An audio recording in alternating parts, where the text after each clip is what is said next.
مجراة الشاعر أحمد بن عتقيان العضيلة لقصيدة سواديف الليالي للشاعر موسى واصل العضيلة. أداء عبد الرحمن بن سعود.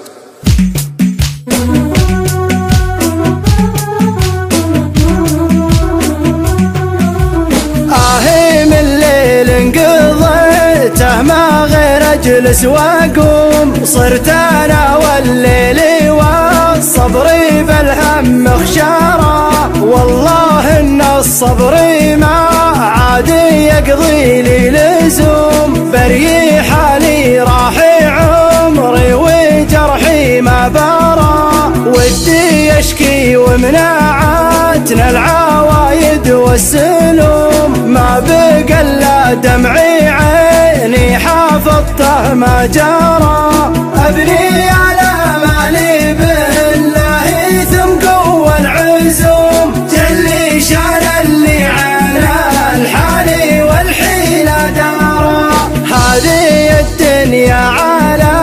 حالي واحد ما تدوم، لا مشت قدامي لا بد ما ترجع ورا، بيني صدمات الليالي وصكات الهموم، وبيني صوت يطلب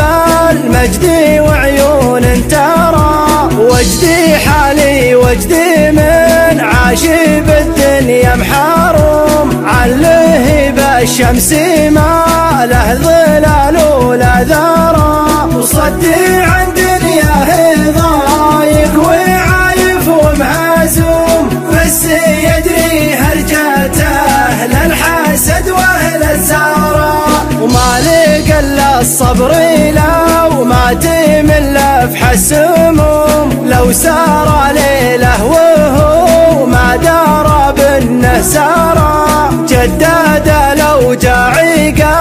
في اللب صقر محكوم، يعرفه من حس بالجرح لو هو ما قرا، صاحبي صوتك وصلني محمل بالعلوم، والعلوم اكبر من الطويق واكبر من كرا، احتزم بالصبر ولا الشدايد ما تدوم، وادفن الاوجاع يا صاحبي تحت الثرى، اعتبرني محزمك عن صواديف السهوم، والله انا من رجال يردون البرى، وانت غالي عندي